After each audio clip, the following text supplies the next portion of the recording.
এবছরে পুরো জানুয়ারি মাসটাই শেষ হতে চলল, আমরা কিন্তু কোথাও পিকনিক যাইনি। এমনকি আমরা বাড়ির আশেপাশে সকলে মিলে যে পিকনিক খাই, সেই পিকনিকটাও কিন্তু হয়নি। তাই মনটা খুবই খারাপ ছিল। আর আমার ছেলেমেয়েরাও মনটা খারাপ করেই ছিল যে সকলে পিকনিক যাচ্ছে, আমাদের এবছর পিকনিক যাওয়াও হচ্ছে না। বড়মশাইকে এটা বলতেই বড়মশাই কিন্তু এটা প্ল্যান করেই ফেললো। মানে এটা ছিল গত রবিবারের দিনকার ভিডিও। সেদিন যেহেতু ছুটির দিন ছিল, আমরা সকলে মিলে প্ল্যান করলাম যে আমরা নিজেরাই ঘুরতে বেরোবো। সঙ্গে নিয়ে নিলাম আমার এক ভাগনাকে। তারপর আমরা বাড়ি থেকে বেরিয়ে পড়লাম। তখনও কিন্তু আমি জানি না যে আমরা কোথায় ঘুরতে যাচ্ছি।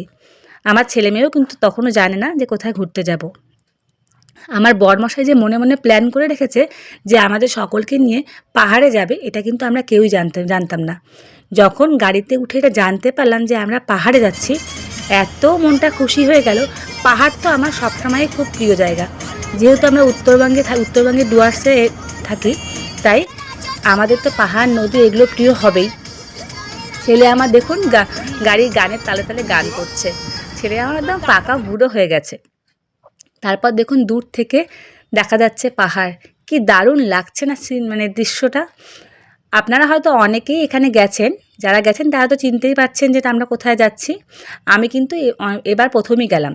খুব নাম শুনেছি এই ব্রিজটার। এটা হচ্ছে বাগড়াকোচে আছে। দারুণ সুন্দর একটা জায়গা। যারা গেছেন তারা তো জানেনই। আর আমার তো গিয়ে দারুণ ভালো লাগলো। এখানে দুটো ব্রিজ আছে, একটা নিচে একটা উপরে। আমরা কিন্তু সেই উপরের ব্রিজটা পর্যন্ত গেছি। মানে অসাধারণ লাগছিল এই ব্রিজটাকে নিচের থেকে। পাহাড় তো সবসময়ই সুন্দর জায়গা হয়। পাহাড়ে যারা থাকে তাদের তো হয়তো ভয়ও থাকে, কিন্তু তারা কিন্তু খুব সুন্দর একটা প্রাকৃতিক পরিবেশের মধ্যে থাকতে পারে। এখানে এসে এত ভালো লাগলো, মানে মনটা একদম খুশি হয়ে গেল। সংসার জীবন, বাচ্চা কাচ্চাদের পড়াশোনায় ব্যস্ততা, এই সব নিয়ে একদম অতিষ্ঠ হয়ে যাচ্ছিলাম।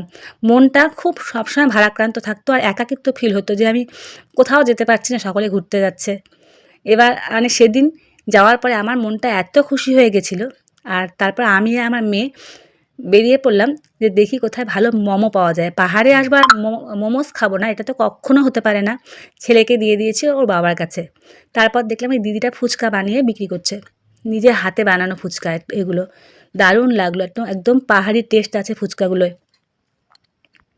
তারপর দেখুন পাহাড়ে মানুষজন কি সুন্দর বুদ্ধি করেছে, নদী থেকে জলটা পাহাড়ে এই দেওয়াল ঘেঁষে আসছে, তা সেগুলো কিন্তু বালতিতে সেই জলগুলো ওরা স্টোর করছে।